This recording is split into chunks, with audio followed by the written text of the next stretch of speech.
കേരളത്തിൽ കോൺഗ്രസിൻ്റെ സംഘടനാ ശക്തിയെക്കുറിച്ചും സംഘടനാ പ്രവർത്തനത്തെക്കുറിച്ചും ഒട്ടനവധി വിമർശനങ്ങൾ പല കേന്ദ്രങ്ങളിൽ നിന്നും വരുന്നുണ്ട്.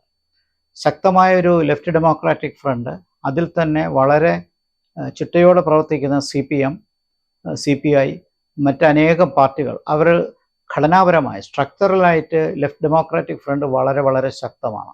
അത് പഞ്ചായത്ത് തിരഞ്ഞെടുപ്പും അസംബ്ലി തിരഞ്ഞെടുപ്പും വരുമ്പോൾ ഇടതുപക്ഷ ജനാധിപത്യ മുന്നണിക്കുള്ള ഘടനാപരമായ ശക്തിയും സംഘടനാ ബലവും ചിട്ടയോടെ പ്രവർത്തിക്കുന്ന തിരഞ്ഞെടുപ്പ് സമ്പ്രദായവും അതിൻ്റെ മെഷീനറിയും എല്ലാം KPCCക്ക് സമാനമായി പ്രവർത്തിക്കാനുള്ള സാഹചര്യമില്ല.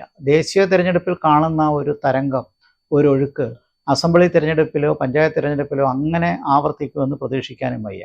ചുരുക്കത്തിൽ കോൺഗ്രസിൻ്റെ മെഷീനറിയിൽ കാര്യമായ മാറ്റങ്ങൾ പുരോഗതിക്കുണ്ടാകണം എന്നാണ് നമ്മൾക്ക് പ്രതീക്ഷിക്കുന്നത്. അതുണ്ടായില്ലെങ്കിൽ 2021 തന്നെ ആവർത്തിക്കാം. 2020 പഞ്ചായത്ത് തിരഞ്ഞെടുപ്പ് വിധി തന്നെ 2025 അസംബ്ലി തിരഞ്ഞെടുപ്പ് 2026 ഒരുപക്ഷെ അങ്ങനെ ആവർത്തിക്കാം. ഭരണവിരുദ്ധ വികാരം കൊണ്ട് മാത്രം വിജയിക്കണമെന്നില്ല.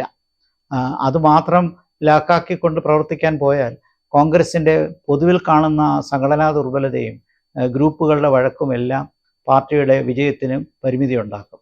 മുമ്പ് സുധാകരൻ പ്രസിഡൻ്റായി തിരഞ്ഞെടുത്തപ്പോൾ അന്ന് അദ്ദേഹം പറഞ്ഞത് കോൺഗ്രസിനെ ഒരു സെമി കേഡർ പാർട്ടിയാക്കുമെന്നാണ്. അന്ന് എല്ലാവരും ഒത്തിരി പ്രതീക്ഷ അതിൽ പ്രസ്താവനയിൽ വിശ്വസിച്ച് ഒരുപാട് പേർ ആ പ്രസ്താവനയെ സ്വാഗതം ചെയ്തിരുന്നു. വാസ്തവത്തിൽ സെമി കേഡർ ആകുന്നില്ല എന്ന് മാത്രമല്ല, ഗ്രൂപ്പുകളുടെ ഒരു സംയോജനം ആണ് ഈ കോൺഗ്രസ് പാർട്ടിയിൽ പലപ്പോഴും കാണുന്നത്. പഴയ ഗ്രൂപ്പുകളൊക്കെ കാലഹരണപ്പെട്ട് വരികയാണ്. പഴയ ഐ ഗ്രൂപ്പ് പല ആൾക്കാരും പരസ്പരം മാറി.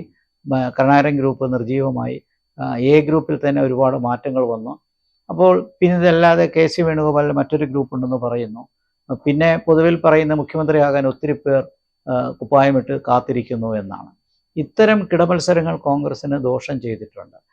മറുവശത്ത് ശക്തമായ ഇടതുപക്ഷമുണ്ടെന്നുള്ളത് കോൺഗ്രസ് പാർട്ടി ഇപ്പോഴും അതിൽ മനസ്സിലാക്കുന്നില്ല എന്നുള്ളതാണ്. പ്രത്യേകിച്ച് പഞ്ചായത്ത് തലത്തിൽ പ്രവർത്തിക്കാനുള്ള മെഷീനറി കോൺഗ്രസ്സിനുണ്ടോ? ആ തലത്തിൽ ബൂത്ത് തലത്തിൽ പ്രവർത്തിക്കാനുള്ള മെഷീനറി ഉണ്ടോ? ഈ ലോക്സഭാ തെരഞ്ഞെടുപ്പിൽ പോലും തിരുവനന്തപുരം ഉൾപ്പെടെ ചില മണ്ഡലങ്ങളിൽ ബൂത്തുകളിൽ പ്രവർത്തിക്കാൻ ആൾക്കാരുണ്ടായിരുന്നില്ല എന്ന് പറയപ്പെടുന്നുണ്ട്. ലോക്സഭാ തെരഞ്ഞെടുപ്പ് പോലെയല്ല പഞ്ചായത്ത് തിരഞ്ഞെടുപ്പും അസംബ്ലി തിരഞ്ഞെടുപ്പും.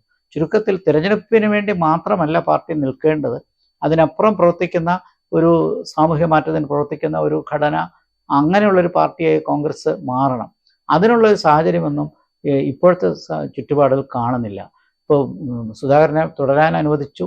അത് കഴിഞ്ഞ് ഇനി അടുത്ത മാറ്റം എന്താണ് വരുന്നത്? മെഷീനറിയിൽ കൂടുതൽ വ്യത്യാസങ്ങൾ വരുന്നുണ്ടോ? പുതിയ നേതൃത്വം ജില്ലാ ലെവലിലും പഞ്ചായത്ത് ലെവലിലുമെല്ലാം ബൂത്ത് ലെവലിലും എല്ലാം വരുന്നുണ്ടോ?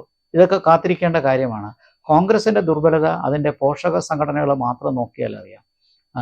വിദ്യാർത്ഥി വിഭാഗം KSU ആയാലും, യുവജന വിഭാഗം യൂത്ത് കോൺഗ്രസ് ആയാലും, തൊഴിലാളി വിഭാഗം INTUC ആയാലും, മഹിളാ കോൺഗ്രസിൻ്റെ കാര്യം പറഞ്ഞാലും എല്ലാ പോഷക സംഘടനകളിലും പരിമിതികളുണ്ട്.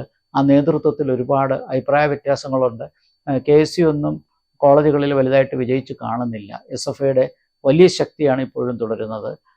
അതേപോലെ പ്രവർത്തിക്കുന്ന ഒരു കോമ്പറ്റീറ്റീവ് മൈൻഡ് സെറ്റിൽ പഴയ കാലത്ത് KSUവും യൂത്ത് കോൺഗ്രസും കൊണ്ടുവന്നൊരു തരംഗം 60കളുടെ പകുതിക്ക് ശേഷം പിന്നീട് 70കളും 80ൻ്റെ തുടക്കം വരെ ഉണ്ടായിരുന്ന ആ തരംഗമൊന്നും ഇന്നിപ്പോൾ വിദ്യാർത്ഥി വിഭാഗത്തിനും യുവജന വിഭാഗത്തിനുമില്ല. അപ്പോൾ യൂത്ത് കോൺഗ്രസും KSUവും INTUCയും എല്ലാം നല്ല രീതിയിൽ പ്രവർത്തിക്കുന്ന ഒരു അഴിച്ചുപണി സമ്പ്രദായം വന്നില്ല എന്നുണ്ടെങ്കിൽ കോൺഗ്രസിൻ്റെ മെഷീനറി വീണ്ടും ദുർബലപ്പെട്ടു പോകും. സുധാകരന് എത്രത്തോളം ചെയ്യാൻ പറ്റുമെന്നുള്ളതും കാത്തിരുന്ന് കാണേണ്ട കാര്യമാണ്. അതേ ലോക്സഭാ തെരഞ്ഞെടുപ്പിൽ വിജയിക്കുകയാണെങ്കിൽ അദ്ദേഹത്തിന് MP സ്ഥാനവും KPC പ്രസിഡന്റ് സ്ഥാനവും ഒരുപോലെ കൊണ്ട് നടക്കാനുള്ള ആരോഗ്യമുണ്ടോ എന്നുള്ള കാര്യത്തെക്കുറിച്ചും ആൾക്കാർ അഭിപ്രായ വ്യത്യാസങ്ങൾ പറയുന്നുണ്ട്. ചുരുക്കത്തിൽ കോൺഗ്രസിൻ്റെ മെഷീനറി അടിമുടി അഴിച്ചുപണി ചെയ്യേണ്ട ഒരു സാഹചര്യം വരും. അത് വരാതെ പഞ്ചായത്ത് തിരഞ്ഞെടുപ്പിലോ അസംബ്ലി തിരഞ്ഞെടുപ്പിലോ പോകുന്നത് കോൺഗ്രസ്സിന് വലിയ തിരിച്ചടി ഉണ്ടാക്കും. പൊതുവിലുള്ള ഭരണവിരുദ്ധ വികാരം എന്നുള്ള ഒരൊറ്റ ഘടകം മാത്രം കണക്കിലാക്കിക്കൊണ്ട് കോൺഗ്രസ്സിന് മുന്നോട്ട് പോകാൻ പറ്റില്ല. സംഘടന ശക്തിയായി മാറിയാലേ ഇതിനൊക്കെ വ്യത്യാസമുണ്ടാവുകയുള്ളൂ.